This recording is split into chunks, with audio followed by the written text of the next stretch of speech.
네, 오늘은 평강의 길이라는 제목으로 말씀을 나눌까 합니다. 제가 가끔 우리 성도님들이랑 인사를 나눌 때 우리 교회 연세가 지극하신 우리 권사님이 저에게 이렇게 인사를 질문으로 하실 때가 있어요. 목사님 잘 사셨지요? 네, 잘 사셨지요? 연세가 지극하신 분이시고 인생을 충분히 살아오신 분이 던진 질문이기 때문에 제가 그 질문을 듣고 자꾸 곱씹어 생각하게 됩니다. 정말 나는 잘 살고 있는가? 내가 목회자로서 주의 종으로서 행복한 그런 목회를 하고 있는가? 그렇게 스스로를 자문할 때가 있습니다. 여러분은 어떻습니까? 여러분은 한 주간 잘 살아오셨나요? 저를 보지 마시고 옆에 계시면 한번 쳐다보시면서 잘 사셨나요? 한번 여쭤보시기 바랍니다. 한 주간 잘 사셨나요? 예, 얼굴을 돌리지 않고 그냥 숙인 채 고개만 끄덕이신 분들이 몇 명 보이시는데, 여러분 잘 산다는 것, 이 행복의 기준이 사람마다 각각 다르기 때문에 그 답을 하기는 쉽지는 않을 것입니다. 매우 주관적이고 또 개인적이기 때문에 그렇죠. 어떤 사람은 정말 잘 사는 것이 이 땅에서 부귀영화를 누리는 것, 물질적으로 풍족하고 부자같이 사는 게 잘 사는 것이라고 생각하고, 병약한 사람은 건강하게 사는 것이 잘 사는 것이라고 생각할 수 있지만 부자라고 해서 다 잘 사는 건 아닙니다. 부자는 부자 나름대로의 불안과 염려와 근심이 있어요. 부자면서도 거지처럼 사는 사람들이 있고요. 그렇다고 건강한 사람이 내면으로 봤을 때는 굉장히 피폐하고 굉장히 허약한 그런 분들도 없지 않아 있습니다. 그래서 전도서 기자는 때를 따라 하나님이 만사를 아름답게 하셨다, 그렇게 고백하죠. 심을 때가 있으면 뽑을 때가 있고, 또 세울 때가 있으면 허물 때가 있고, 만날 때가 있으면 헤어질 때가 있고, 나아갈 때가 있으면 뒤로 물러날 때도 있다. 근데 이 모든 때가 하나님 보시기에 아름답다라는 거예요. 우리가 생각할 때는 심을 때, 세울 때, 앞으로 나아갈 때, 우리가 생각하는 그 때의 기준은 모든 것이 우리가 원하는 대로 움직여지고, 그렇게 우리가 뭔가를 성취하면 그때가 아름답다고 하지만, 심은 것을 뽑을 때, 세운 것을 허물 때, 사랑하는 사람과의 만남 속에서 아쉬운 이별을 할 때, 슬플 때도 그때가 아름답다. 전도서 기자는 세상의 부귀영화를 다 누려보고 정말 그 인기와 존경의 정점에 있었던 솔로몬이 하는 말이에요. 그래서 중요한 것은 무엇입니까? 이러한 다양한 때를 만날 때 우리가 인생에 무엇을 바라보는가, 누구를 바라보고 어디를 지향하는가가 중요합니다. 어떤 때든 어떤 상황이든 하나님만 바라볼 수 있는 저와 여러분 되시기를 축원하여 드립니다. 우리가 세상 가운데 살지만은 하나님 나라를 지향하는 저와 여러분들이 되시기를 축원하여 드립니다. 여러분, 오늘 본문 우리가 읽은 이사야서 59장은요, 이사야란 선지자가 이스라엘의 죄악을 고발하는 그런 내용입니다. 그들은 하나님을 믿는다고 하면서도 하나님을 원망했어요. 자기들이 당하는 이 모든 고통이 하나님 때문이라고 했어요. 하나님이 능력이 없어서, 혹은 하나님이 우리의 기도를 들어주지 않기 때문에 지금 예루살렘이 멸망당하고 자신들은 포로로 끌려가고 이렇게 비참하게 살고 있다고 하나님을 원망하고 있는 것입니다. 가끔 우리 집에 아이들이 좀 있잖아요. 우리 자녀들에게 시험 잘 보고 성적 잘 나오면 아빠가 선물해 줄게, 약속을 할 때가 있습니다. 그런데 우리 막내딸이 어느 날 시험을 괜찮게 봐왔어요. 그래서 아빠가 선물해 줄게, 원하는 게 뭐야? 라고 물어봤더니 대뜸 하는 말이, 아빠 돈 있어? 아빠 돈 있어? 제가 그 말에 상처가 됐어요. 아빠 돈 있어. 항상 선물은 엄마가 해주고 엄마가 돈을 만지는데 아빠가 무슨 돈이 있어서 나에게 선물을 해줄 수 있어. 여러분, 육신의 부모는 능력이 없어서 정말 해주고 싶어도 못 해줄 때가 있지만 우리가 믿는 하나님은 전능하신 하나님이세요. 능력이 있으신 하나님이십니다. 사랑하는 자녀가 구하면 하나님께서 주세요. 하나님께서 우리의 기도에 응답하십니다. 그러니까 이것은 하나님 탓이 아니라는 거예요. 오늘 본문의 1절에 다시 한번 읽어보시면 이건 하나님 능력 탓이 아니라는 것입니다. 같이 한번 읽어볼까요? 여호와의 손이 짧아 구원하지 못하심도 아니요 귀가 둔하여 듣지 못하심도 아니라. 여러분, 하나님을 정말 믿으십니까? 하나님의 말씀을 믿으세요? 그러면 여러분 기다리세요. 참고 인내하면서 하나님의 때를 기다릴 수 있는 저와 여러분 되시기를 바랍니다. 우리는 기다리질 못해요. 마음이 기도하면서 늘 조급합니다. 그러나 믿음이란 것은 하나님께서 오늘 안 주시면 내일은 주시겠지. 내일 안 주시면 언젠가 주시겠지. 아니, 죽기 전에 하나님께서 내가 구한 것을 반드시 주실 거야. 이게 믿음인 것입니다. 여러분, 하나님께서 아브라함에게 가나안 땅을 주시겠다고 약속하셨지만 아브라함 사라 생전에 그 땅을 차지하지 못했어요. 그 땅의 주인이 되지 못했어요. 그 땅의 거류민으로 나그네로 살다가 죽었습니다. 그러나 그가 죽기 전에 그 이방 땅에 나그네로 살면서 그가 막벨라 굴을 삽니다. 막벨라 굴을 사서 아들 이삭에게 내가 죽거든 나의 시신을 고향 땅에다가 묻지 말고 여기 가나안 땅에 묻으라. 무슨 얘기입니까? 하나님의 약속의 말씀은 내가 죽더라도 유효하다라는 거예요. 하나님께서 하신 말씀은 내 때가 아니면 네 때에, 네 때가 아니면 네 자손 때에 반드시 이루어질 것을 믿고 믿음으로 그 막벨라 굴을 산 것입니다. 사랑하는 성도 여러분, 하나님의 때를 기억할 수 있기를 바랍니다. 하나님의 약속은 반드시 여러분의 삶 가운데 성취됨을 기억할 수 있기를 바랍니다. 이렇게 지금 하나님께서 손이 짧아서 귀가 어두워서 지금 저들의 기도에 응답하지 않는다고, 그래서 우리가 예루살렘이 이제 망하고 포로로 끌려가고 우리가 이렇게 비참하게 사는 모든 것이 하나님의 탓이라고 합니다. 근데 하나님은 이건 내 탓이 아니라고. 그럼 누구 탓입니까? 2절 보면 이렇게 기록이 되어 있어요. 같이 한번 읽어볼까요? 오직 너희 죄악이 너희와 너희 하나님 사이를 갈라놓았고 너희 죄가 그의 얼굴을 가리워서 너희에게 듣지 않으시게 함이니라. 누구 때문이래요? 너희 때문이라는 거예요. 너희 죄 때문에, 너희 죄악 때문에 이스라엘과 하나님 사이가 갈라졌다라는 거예요. 하나님께서 지금 등을 돌리고 계신다라는 거예요. 귀가 어두워서 못 듣는 것이 아니라 듣고 계시지만 응답하시지 않는 이유는 바로 너희 죄 때문에, 습관적으로 짓는 너희의 죄악 때문에 그렇다라는 것입니다. 내 때문이 아니라 너희 때문이라 지금 하나님께서 항변하고 계시는 거예요. 그런데도 불구하고 이스라엘은 그 말에 동의하지 않습니다. 그들은 하나님을 예배했고 안식일도 지키고 11조도 꼬박꼬박 드렸고 하루에 3번 기도도 했어요. 나름대로 경건생활 열심히 했고 종교생활 열심히 했던 사람들입니다. 그러니까 이해가 되지 않는 거예요. 우리가 택한 선민인데, 하나님의 거룩한 백성인데.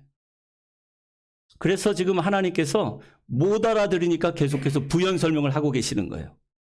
자, 3절 말씀도 같이 한번 읽습니다. 이는 너희 손이 피해 너희 손가락이 죄악에 더러워졌으며 너희 입술은 거짓을 말하며 너희의 혀는 악독을 내밀어. 너희가 두 손 들어 하나님을 찬양하고 두 손 모아 하나님께 기도하고 그리고 열심히 그 손으로 봉사하고 주의 일을 감당하지만 똑같은 손을 가지고 그 똑같은 손에 피가 묻혀 있다라는 거예요. 너희가 하나님을 사랑한다고 하지만 이웃을 미워하고 또 정죄하고 질투하고 시기하는 모든 것들, 여러분 어떻게 이게 가능합니까? 그럼 우리가 하나님을 찬양한다고 하지만 같은 입으로 남을 저주한다면 하나님께서 이걸 어떻게 보시겠어요?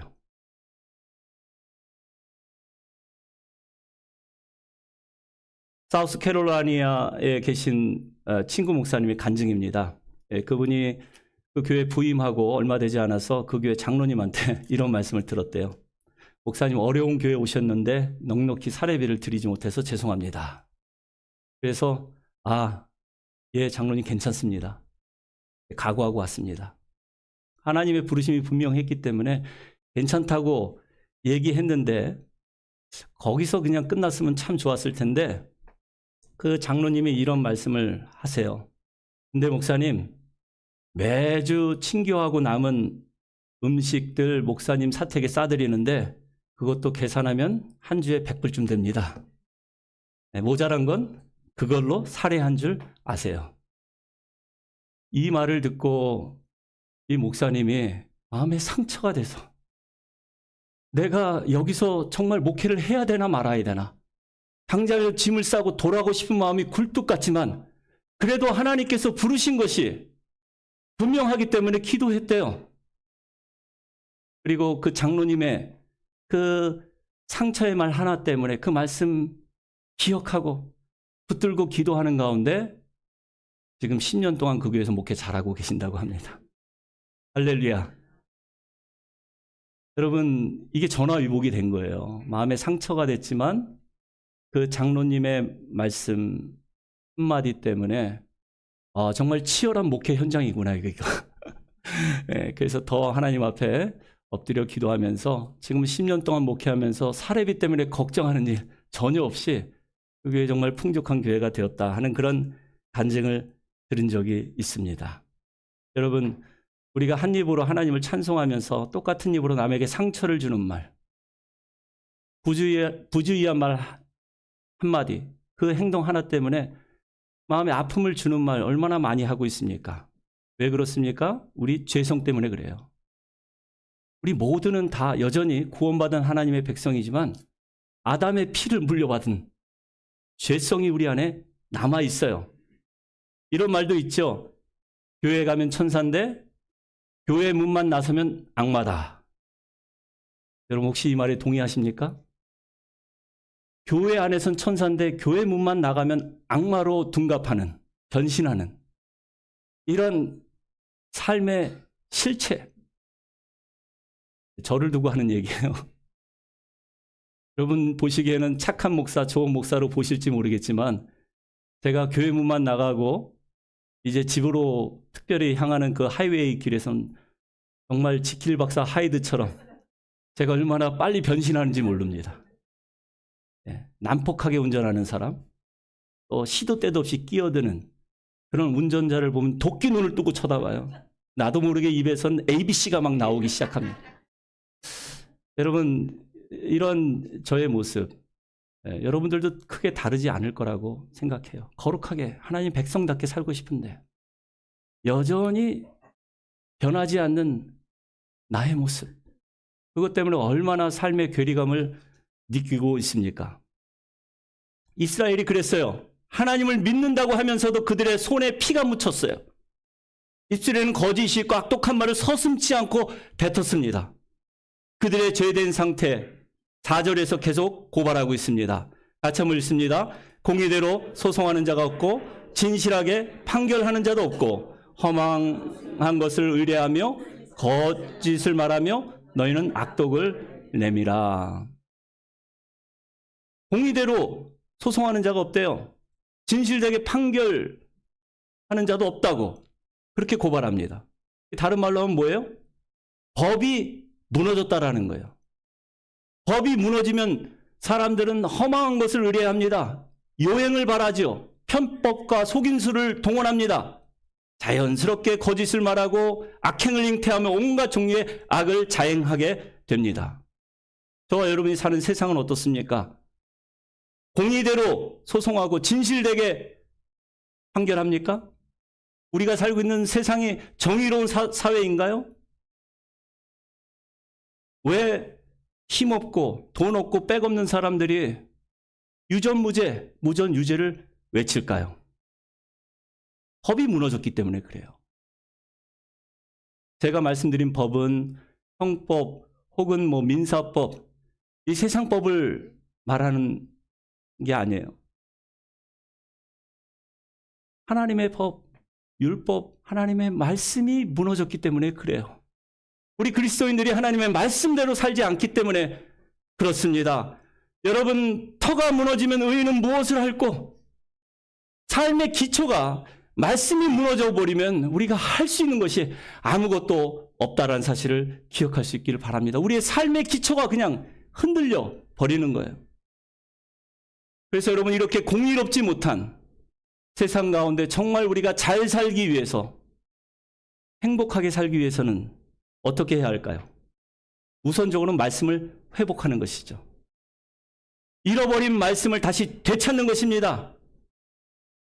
Back to the origin. 다시 기본으로 돌아가는 거예요. 말씀의 기초에서 생각하는 훈련을 우리가 하기 시작해야 합니다. 말씀을 깊이 묵상하고, 그리고 묵상한 말씀을 우리의 삶 가운데 실천하고 적용하는 그런 삶의 훈련이 우리에게 필요하다는 것입니다. 그러면 여러분, 우리가 속한 사회, 여러분의 가정과 일터, 우리 교회가 온전하게 됩니다. 이곳에 하나님의 정의와 공의가 하수처럼 강물처럼 넘치는 하나님 나라가 세워집니다. 그것이 우리의 사명이에요. 그것이 하나님의 부르심입니다.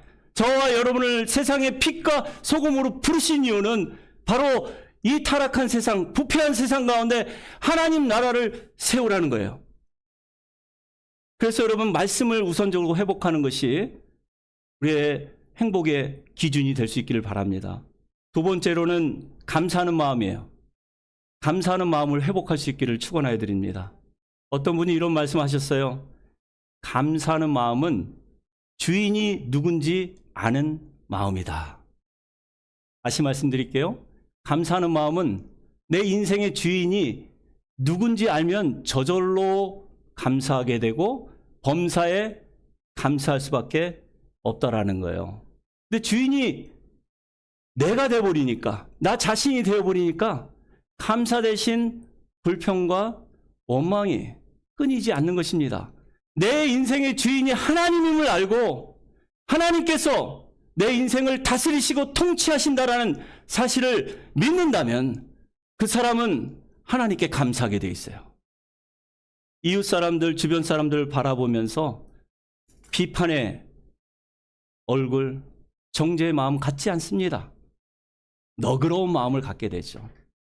내가 실수를 해도, 주위 사람들이 잘못을 하고 허물이 있다 할지라도 너그럽게. 왜? 내 인생의 주인은 내가 아니기 때문에. 주님께서 내 인생을 책임져 주시기 때문에 그깟 일로 내가 낙심하고 실족할 일이 없다라는 것이죠. 그래서 범사에 감사할 수밖에 없다라는 것입니다. 마지막으로 회복할 것은 목표의식입니다. 여러분, 사람들은 흔히 목적이 이끄는 삶, 그런 삶을 추구한다고 하지만 이 말도 사실은 굉장히 모호한 그런 말이 아니에요? 목적, 삶의 목적, 개인마다, 사람마다 추구하는 목적이 다 다를 수 있기 때문에, 그래서 저는 정말 행복한 삶, 우리가 이 세상에서 잘 살기 위해서는 바른 목적의식이 있어야 되는데, 그 의식이 뭐냐면 하나님 나라에 대한 목적의식입니다. 하나님께서 나를 하나님 나라의 일꾼으로 세워주셨다라는 분명한 그 목적의식이 있으면 바른 방향으로 가게 돼요. 바른 목표를 설정하고 그 길로 따라가게 됩니다. 여러분, 하나님 나라에 들어간다. 이 말은 여러분 어떤 장소적인 개념이나 공간적인 개념이 아닙니다. 관계적인 개념이에요. 통치적인 개념입니다.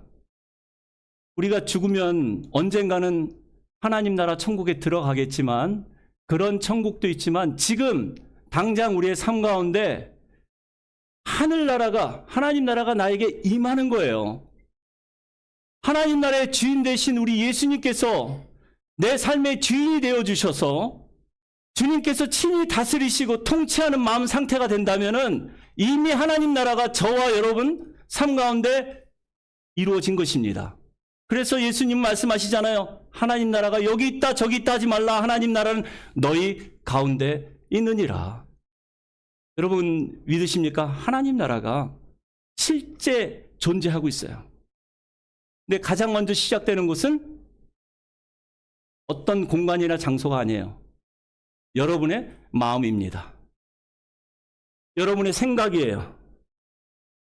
하나님의 통치하심이 여러분 마음 가운데 있으면, 하나님의 다스리심이 여러분 생각 가운데 있으면 이미 하나님 나라는 여러분의 삶 속에서 시작되었고, 이제 여러분들을 통해서 여러분의 가정과 일터와 삶의 현장까지 이제 번져가는 그 하나님 나라, 하나님의 나라에 대한 목적의식을 분명히 가진 사람은 잘 살 수 있어요. 행복한 삶을 누릴 수 있게 됨을 기억할 수 있기를 바랍니다.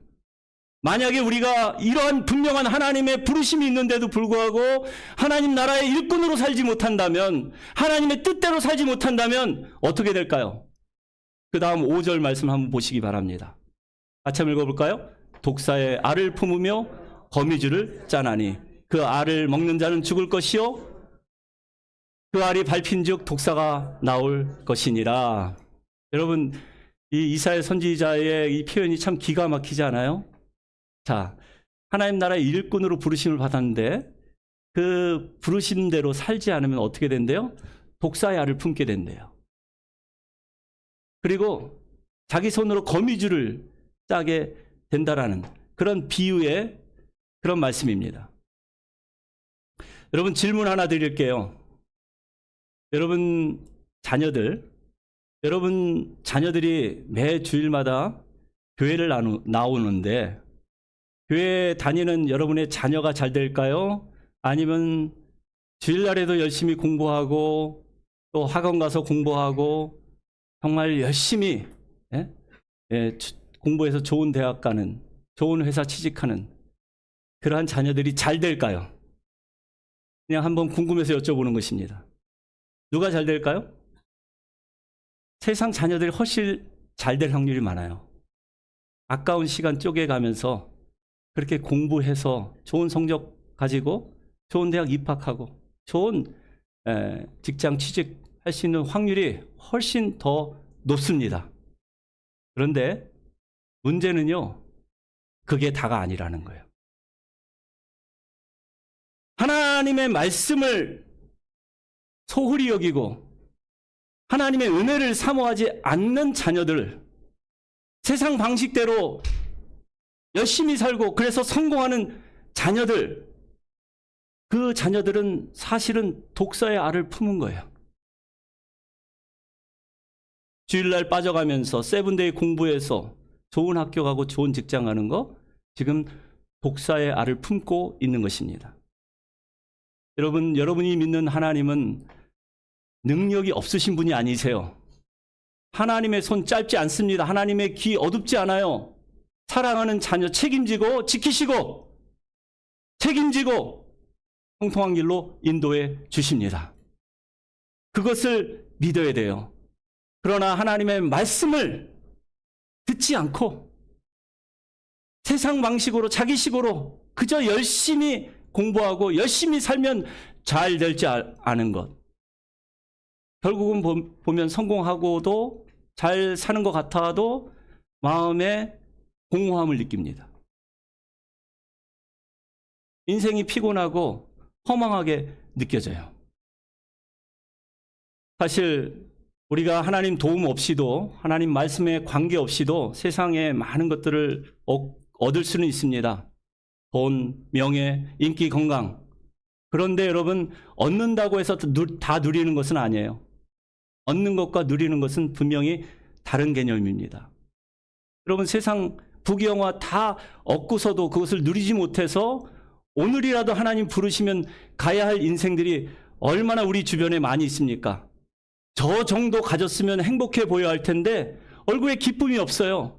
감사가 없습니다. 저 정도 되면 만족해야 되는데 전혀 얼굴에 만족한 느낌이 보이지 않아요. 왜 그럴까요? 불안해서 그래요. 허망해서 그렇습니다. 지금 독사의 알을 품고 있기 때문에 그렇습니다. 여러분, 독사의 알을 품으면 위험해요. 자기만 상처받는 것이 아니라 다른 사람도 상처를 주고 자기 영혼만 죽는 것이 아니라 다른 사람의 영혼도 다 죽여요. 알이 깨어나는 순간, 알이 터져 나오는 순간 그 독사는 맹독을 품고 모든 사람들을 다 물어버립니다. 여러분, 하나님을 믿지 않는 세상 자녀들 얼마나 똑똑합니까? 하나님 없이도 잘 살 수 있다라는 자녀들 얼마나 참 처세술이 좋습니까? 그런데 여러분, 그 아이들이 세상을 이끌어가면 어떻게 되는지 아세요? 세상은 더 악해져 갑니다. 지금보다 훨씬 더 불공평하고 훨씬 더 부정직한 그런 세상이 될 것입니다. 그야말로 무전 유죄, 유전 무죄가 되는 것이죠. 독사의 알이 이렇게 위험한 것입니다. 그러므로 여러분, 우리가 정말 사랑하는 우리 자녀들을 위해서 무엇을 기도해야 합니까? 먼저는 우리 자녀들이 독사의 알을 품지 않게 해 주십시오. 이거를 위해서 기도해야 돼요. 정말 우리 자녀들이 어려서부터 하나님을 경외하고 말씀으로 믿음으로 올곧게 잘 성장하게 해 주십시오. 이것을 위해서 기도해야 돼요.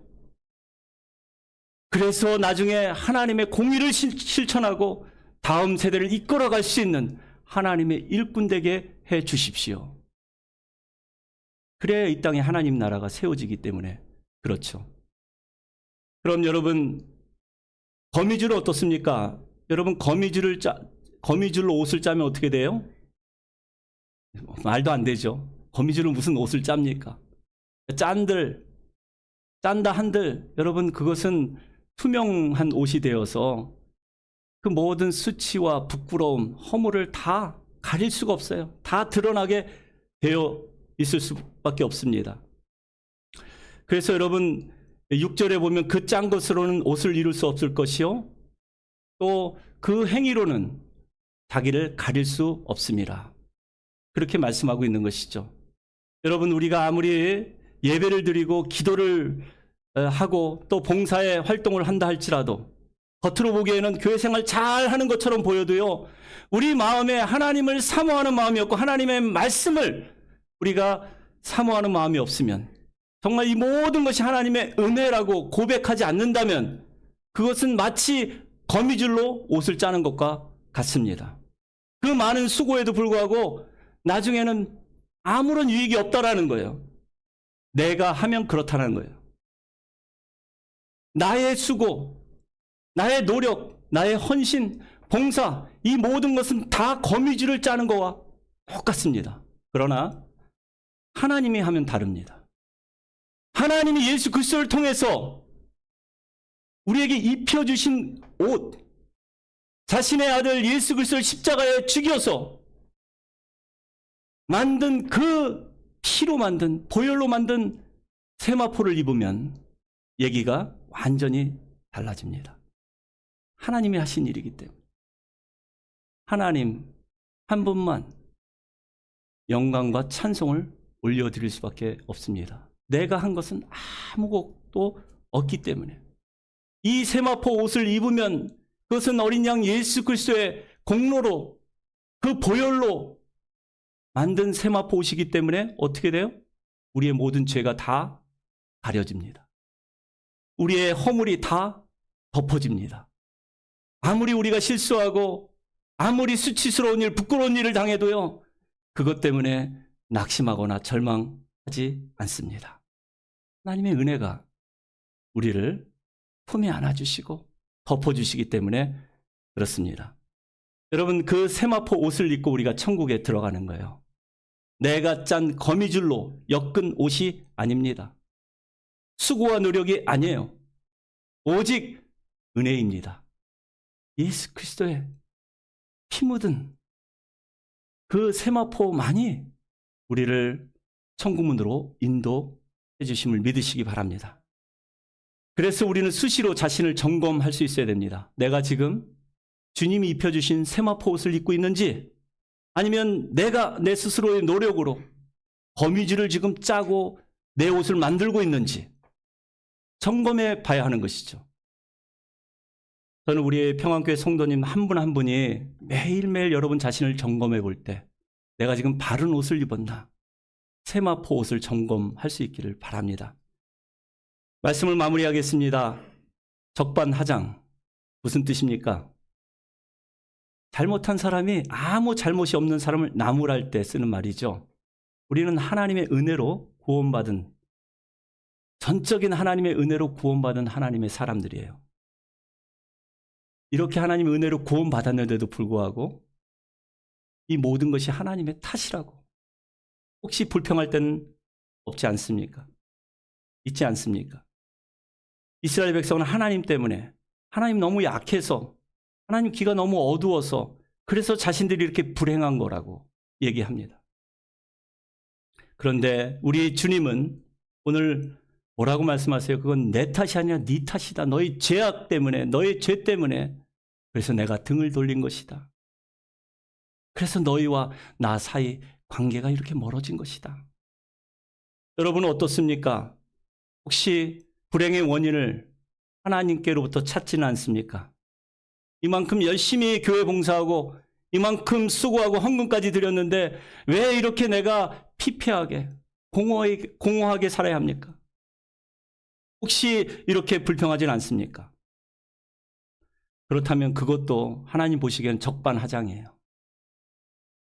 이제는 독사의 알을 품지 마시고 주님의 은혜를 품을 수 있는 저와 여러분 되시기를 바랍니다.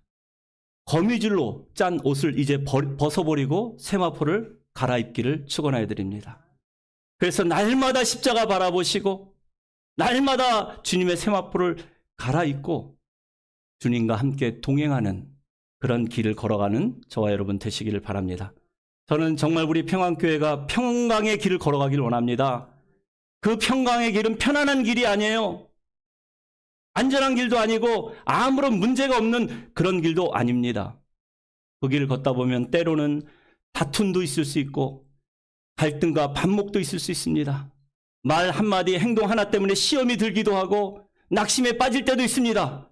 그럼에도 불구하고 우리 주님께서 함께 동행하는 길이심을 기억할 수 있기를 바랍니다. 친히 우리와 함께 동행하셔서 그 아픔과 상처 가운데서도 그 다툼과 혼동 가운데서도 생생하게 우리에게 말씀하시는 주님의 음성을 들으실 수 있는 그 길이 평강의 길임을 기억할 수 있기를 바랍니다. 여러분, 그 평강의 길에서는 독사의 알을 품지 않습니다. 주님의 심장을 가지고 서로를 바라보는 거예요.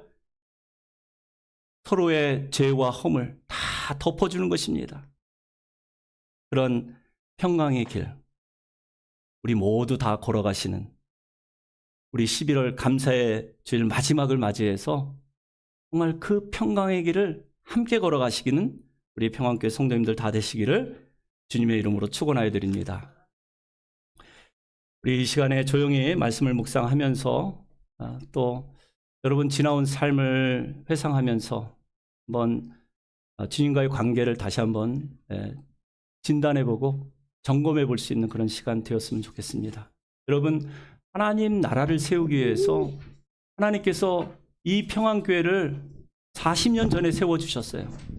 그리고 하나님 나라를 이 땅에 확립하기 위해서 저와 여러분 한 사람 한 사람을 불러주셨습니다. 우리가 이제 부를 이 노래는요, 파송의 노래인데요. 너의 가는 길에. 이 가사를 한번 음미해 보시고요. 이 노래는 선교사를 파송할 때만 부르는 노래가 아니라 예배가 마친 후에 이제 우리의 삶의 현장으로 돌아가는 저와 여러분 한 사람 한 사람 정말 축복하면서 간절히 기도해 주면서 파송하는 그런 노래인 것입니다. 우리 같이 한번 이 찬양 주님 앞에 올려드리고 서로를 진심으로 축복하면서 함께 우리의 삶을 주님 앞에 온전히 맡겨드리는 시간 되시기 바랍니다.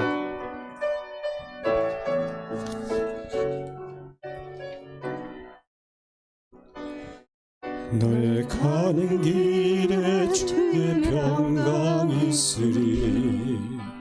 평강의 왕 함께 가시니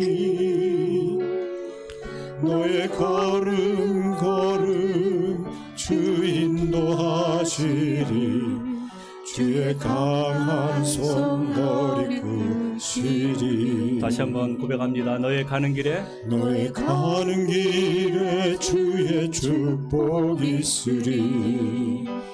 영광의 주 함께 가시니 내가 밟는 모든 땅 주님 다스리리.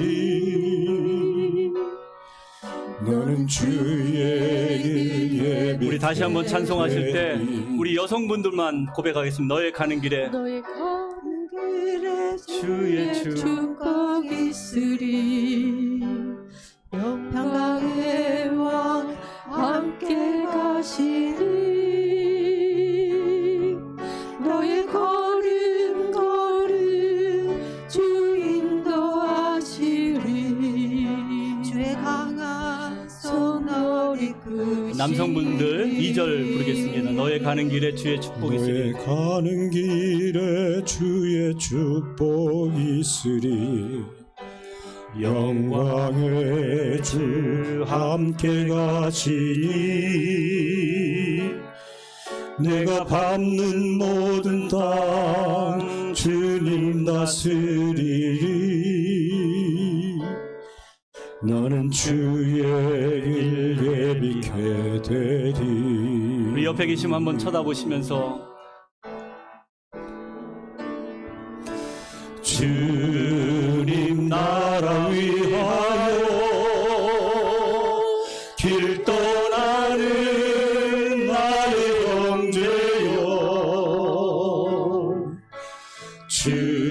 주께서 가라시니 너는 가라. 주의 이름으로 거칠은 광야 위에 꽃은 피어나고 세상은 내 안에서 주님의 영광 보리라. 강하고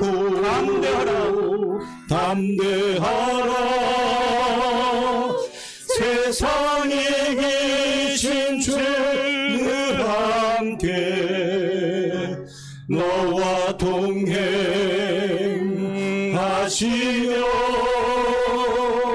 내게 새 힘을 주시니. 다시 한번 고백합니다. 주님 나라 위하여 주님 나라 위하여 길 떠나는 나의 형제여, 주께서 가라시니 너는 가라. 주의 이름으로 거칠은 광야 위에 꽃은 피어나고 세상은 내 안에서 주님의 영광 보리라. 강하고 담대하라. 세상에 계신 주는 함께 너와 동행하시오.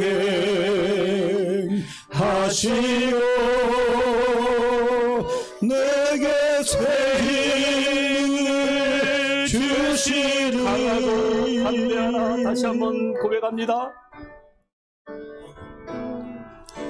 주님 나라 위하여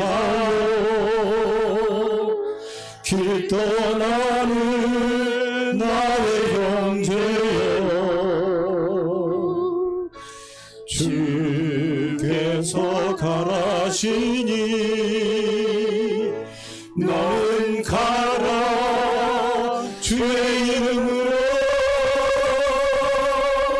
거칠은 광야 위에 꽃은 피어나고 세상은 내 안에서 주님의 영광 보리라.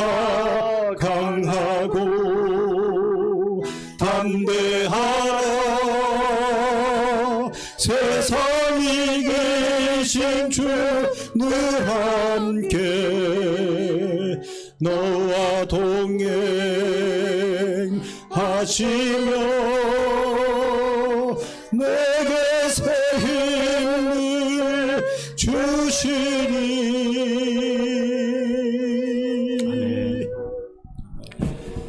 여러분, 이 시간에 같이 한번 마음을 모아서 함께 우리 입술로 주님을 찬송하면서 또 주님께 모든 영광을 올려드리기를 원합니다 라는 믿음의 고백을 드릴 수 있기를 바랍니다.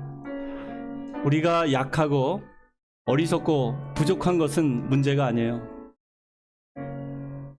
내가 잘한다고 되는 것도 아니고 우리 교회가 열심히 한다고 되는 것도 아니고 주님께서, 나의 인생의 주인 되신 주님께서, 이 교회 머리 되시고 주인 되신 주님께서 함께 하셔야 합니다. 주님, 이제 세상으로 향하는 발길 함께 동행하여 주옵소서. 그곳에 하나님 나라를 세워가는 일꾼 되게 하여 주옵소서. 그곳에 하나님의 정의가, 하나님의 공의가 강물처럼 하수처럼 흐를 수 있도록 하나님 우리를 사용하여 주옵소서. 그런 믿음의 고백으로 우리 같이 한번 기도합니다. 하나님 감사합니다. 하나님께서 오늘 내 예배 자리로 저희들을 불러주셨고, 오늘 아버지 하나님 참으로 이사야서 59장의 말씀을 통해서 우리에게 도전하시고 책망하시고 또 새롭게 결단하게 하시니 진심으로 감사합니다. 하나님, 우리가 아버지 세상 살면서 세상의 방식대로 살지 아니하고 주님의 방식대로 살기 원합니다. 주님의 나라를 소망하면서 하나님 나라를 간절히 기대하면서 하나님 이 땅에 하나님 나라를 실현해 나갈 수 있기를 간절히 원합니다. 하나님 아버지, 이제 아버지 주님께서 핏값으로 사신 주님의 몸된 교회가 아버지 세상을 이기고 죄를 이기고 이곳에 하나님 나라를 우뚝 세워갈 수 있도록 저희들 사용하여 주시옵소서.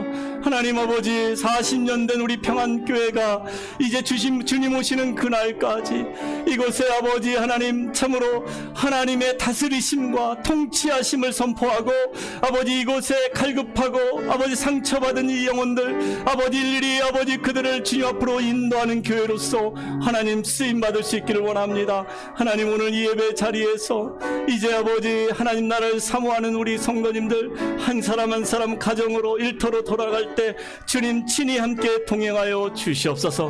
하나님 아버지, 그곳에서 아버지 하나님 말 한마디 행동 하나하나 때문에 아버지 하나님 나라를 아버지 그곳에 아버지 하나님을 심고 그곳에 아버지 하나님 나라를 아버지 하나님 든든히 아버지 하나님 세워갈 수 있도록 저들을 사용하여 주시옵소서. 하나님께서 그러한 은혜를 우리 모두에게 베푸시고 오늘 아버지 우리의 다짐과 결단을 통해서 다시 한번 아버지 우리 안에 시작된 하나님 나라가 우리의 가정과 일터와 또 이 교회 가운데 아버지 하나님이여 확장되어 가기를 간절히 소원합니다. 주님, 그렇게 아버지 일하시고 역사하시고 홀로 영광받아 주시옵소서. 주님께서 그러한 은혜를 베푸시고 함께 하심을 믿고 감사드리며,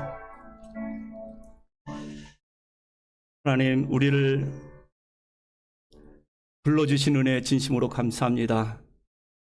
이 주님의 몸된 교회 지체로 불러주셔서 주인 되시고 머리 되신 주님만을 의지하며 주님의 뜻에만 순종하며 나아가는 그런 교회 될 수 있도록 저희들을 붙잡아 주시옵소서. 하나님, 우리가 세상 보고 낙심하는 것이 아니라 주님 보고 다시 힘을 얻고 이제 세상으로 향하는 발길 주님께서 친히 함께 동행하여 주시고 각자의 삶 속에서 서로를 위해서 중보하고 어렵고 힘들 때 서로에게 힘이 되어줄 수 있는 우리 평안교회 성도님들 다 될 수 있도록 붙들어 주시옵소서. 그래서 하나님 나라가 이 땅에 온전히 세워지고 하나님의 뜻이 이루어지는 그런 놀라운 은혜가 우리 가운데 계속해서 일어날 수 있도록 축복하여 주시옵소서. 믿고 감사드리며 거룩하신 예수님의 이름으로 기도합니다. 아멘. 우리 찬송 올려드리면서 준비하신 봉헌님을 하나님께 올려드리겠습니다. 우리에게 향하신 여호와의 인자하심이 크고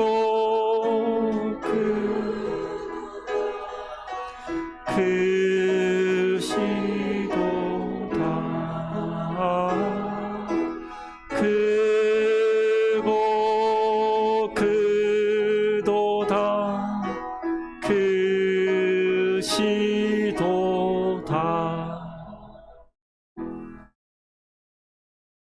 하나님, 우리를 예배 자리에서 세상 가운데 파송하시는 주님의 명령에 순종하여 이제 가정과 일터로 돌아가는 우리 성도님들, 이 말씀을 기억하게 하여 주시옵소서. 독사의 알을 품지 않고 내 힘으로 노력으로 거미줄로 옷을 짜지 않도록 오직 하나님의 은혜를 사모하고 하나님께서 독생자 예수 그리스도를 통해서 입혀주신 세마포 옷만을 입고 주님 앞에 날마다 나아가는 저희들 될 수 있도록 붙들어 주시옵소서. 하나님께서 우리에게 베푸신 은혜와 사랑을 생각할 때 참으로 감사를 드립니다. 특별히 11월 감사의 절기를 맞이해서 하나님, 감사할 것이 별로 없지만 여전히 아프고 힘들고 외롭지만 주님께서 나의 인생의 주인 되신 사실 때문에 감격할 수 있는 우리 평안교회 성도님들 다 될 수 있도록 도와주시옵소서. 하나님, 날마다 너무나 감사해서 마리아와 같이 옥합을 깨트리는 마음으로 주님 앞에 드린 이 모든 손길들을 주님께서 기억하여 주시고 약속하신 대로 축복을 더해 주시기 원합니다. 저들의 가정이 평안하고 이 교회가 날로 믿는 자의 수가 더하는 놀라운 부흥을 맞이할 수 있도록 귀한 물질들을 사용하여 주시옵소서. 이제는 우리 구주 예수 그리스도의 은혜와 우리 하나님 아버지의 크고 만극하신 사랑하심과 성령님의 우리 안에 내주 역사 교통 충만하심이 이제 평강의 길을 주님과 함께 건너라 라고 마음으로 다짐하고 결단한 우리 평안교회 성도님들과 그들의 자녀와 이 교회 위에 이제로부터 영원토록 함께 하시기를 간절히 축원하옵나이다. 아멘.